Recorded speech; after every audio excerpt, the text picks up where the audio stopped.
that's just not how it goes. So that's partly why I'm just curious about like when you're saying like you're not having like African heritage foods talked about in the classroom, like what are they talking about? Are they preaching Mediterranean diet in the classroom? And or what kind of diet and how could even that be something to be great visibility and change because that is it's so it's almost unethical.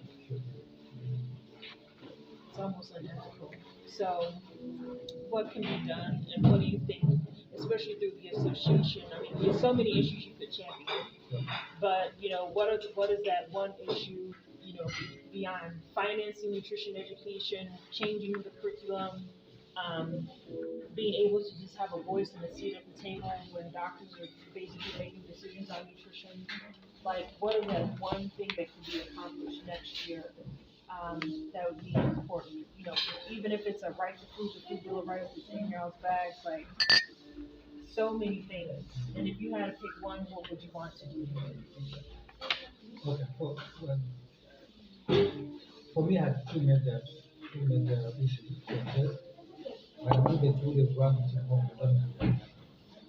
First is, of course, the recognition of nutrition is their role in the, you know, the management of patient. Because that recognition is not much. You can correct me. But find we are not so much recognized by the other health sector practitioners in the management of patient. And of course, since we are students, another one is the curriculum that we have. And now we pointed out here that the curriculum we use, 80% of it are using westernized kind of, you know, curriculum or module, but less of what we are practicing. Like we don't learn about the traditional food yet. We don't learn about the cultural practices yet, but we can appreciate what we are applying on it. So you find you can be, you know, you can generate good organization, but when you take it to the community, and to transform that knowledge, Yeah. classroom knowledge, to the community level, it can be challenging. Yeah, Yeah. when I was in northern Nigeria in Kano and went, I go and teach and give lectures at universities like in South Africa, Nigeria, Ghana, different places at the medical schools. And I was astonished to see Indian, UK, like British, and US textbooks like teaching nutrition. And the question is, why are there no African nutrition textbooks? Why? Like we have Chinese nutrition textbooks. Like every culture has a textbook almost, but us. And so that's part of like for me again, like we need to create our own content. We need to create our own curriculum, and we need to inform people that our indigenous food matters, our African food matters. It matters to our health, it matters to our cultural identity, it matters to our community, it matters to our economy. Because ultimately, a company like Nana, if they wanted to say that they have functional foods as a category, where can African foods fit into that?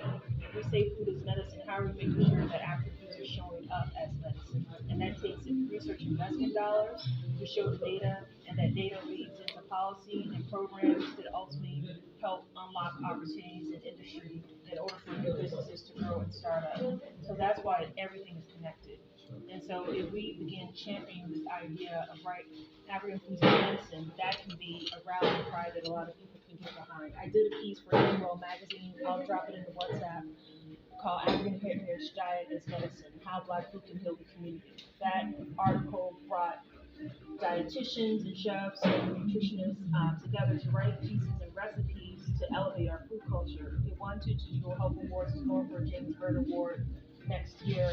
And when we think about Blue Zones, which was a Netflix piece, I don't know if anyone's seen it yet, but it's looking at Blue Zones.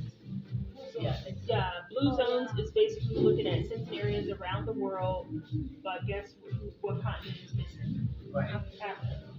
So they're looking at 100-year-old people in Japan, in US, in Europe, and everywhere else. So you're saying like nowhere but Africa has 100-year-old people living long based on their lifestyle. So this is what it means to be omitted, to be marginalized, to be diminished and devalued and dehumanized. To know that we I mean, when I went to Mama Sarah Obama's residence today, I mean, they're saying like she probably was almost 100, like because records were not kept, but they know that she lived a long life. So in that community, how many other people lived a long life like her? We know that we exist. So I think there's opportunity to get off the sidelines and make our own game.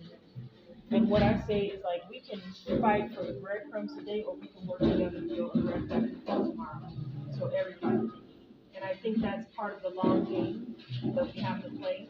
And understanding that when we begin creating a common agenda, like this is a round table, on that common agenda, what are the priorities and how do we begin pushing the agenda with the speaking opportunities we get, podcast interviews, the articles that we write for media, and continue to champion and to be that storyteller, because then that begins changing the hearts and minds of people, and then you can go in as a collective to begin changing policy, because now we should be identifying those policymakers who will champion for our issues, because we operate as voters.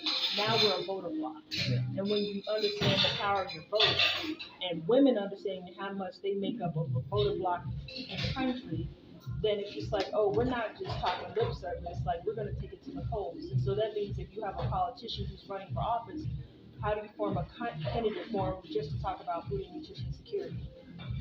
And put them on the mic and on record of saying, where do you stand on these issues that we care about? We want to change the curriculum. We want to make sure that nutritionists are compensated well, all the things, and have them champion that issue when they get into office. If you do that before they actually get elected, then now you have something to hold them accountable to what they said. And so when they get into office, it's like, remember what you said?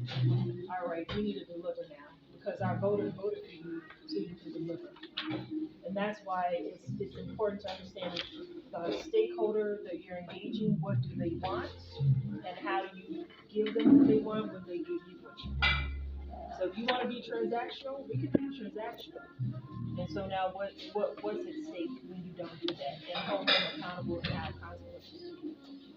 I haven't seen nutritionists be politically engaged as they need to be media savvy as they need to be business savvy as they need to be. But is the business, the policy, and the media are the three key transformative skills that you need no matter what your industry is.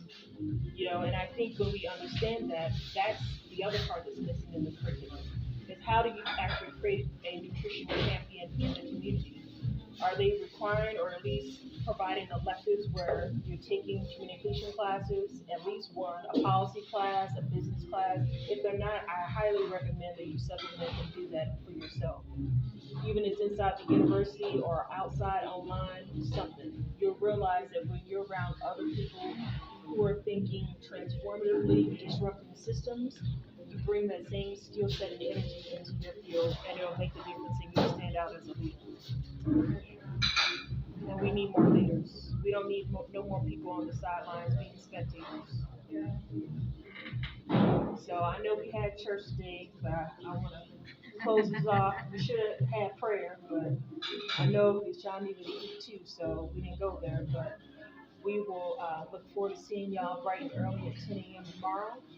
And the bill has been paid, so y'all need to go. I understand too.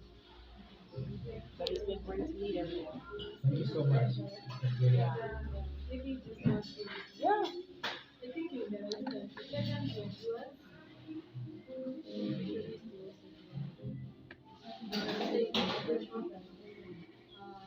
going to do our best. And one thing you're going to champion is the collective convening and community. Because that is where our power lies. That is the power. The caption is to get the community, to ask the right questions, to want to get the right things. So we're thinking in the right place. And his team he has a fight. Yeah. George's band, because he got good women behind him. So if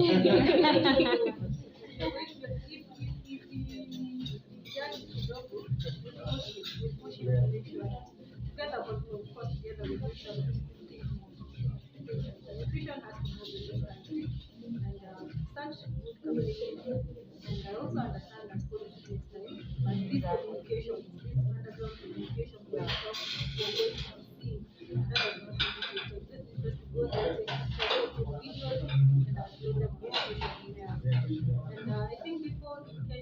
what I hope you guys will take this back. It is not no one for taking a picture and posting it on social media, provided And if it's we not. need to create a WhatsApp group, we can.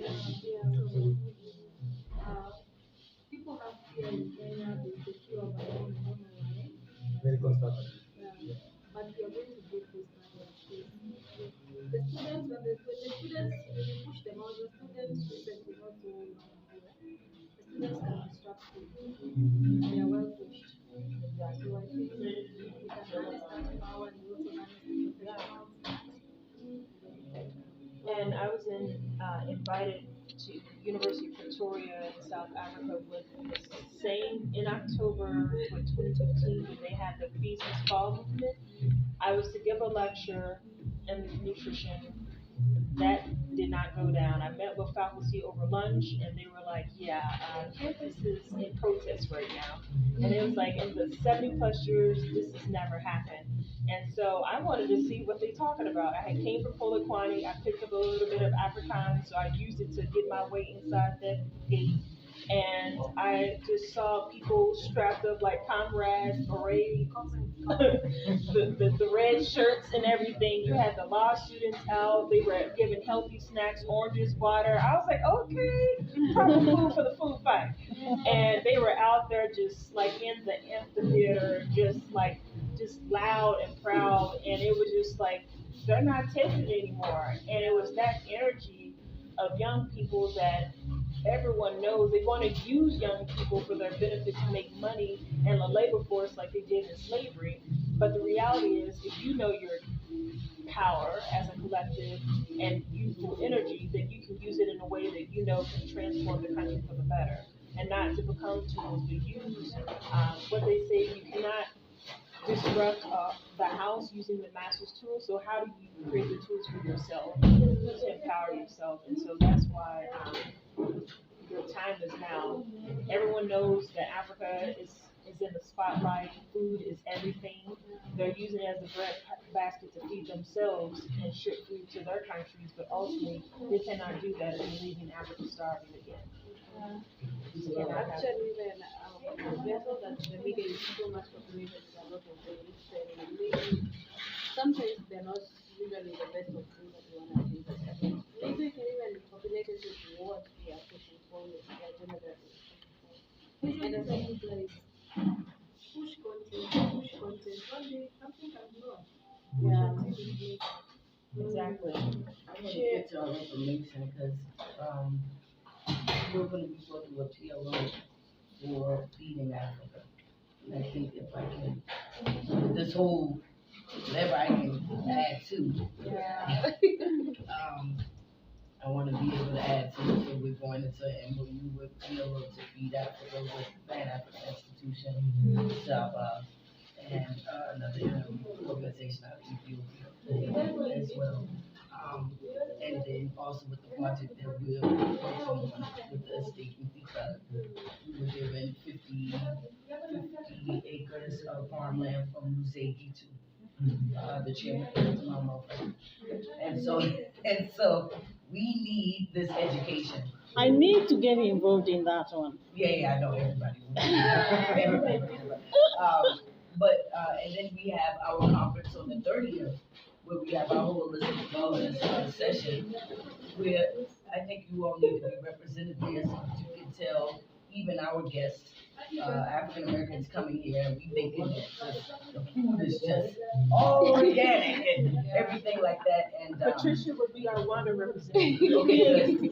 Yes, Have you yes. all there on the 30th, I'll get with you and give you my PA information, and you set it up, and you guys be a part of the panel. Yes. But whatever I can contribute in terms of getting that message out there, Yeah. let's do it. And be in my podcast as well. I have a podcast. Oh, you do? Yes, it should be in my podcast. Yeah, I can do it. Just let me know. I'm gonna be busy. But you will make But I time. will make time. Thank for the podcast. you. Absolutely, whatever I can do. My partners, they also are huge in nutrition and security and creating food forests and eco-friendly farming, and they're the ones that sold it to me. So when they sold it to me, I was like, whatever, we'll attach it to what we're doing and make it make sense. So I want to be able to impact whatever you all have, or I don't do that. have you come to the table with us with Pina Locust.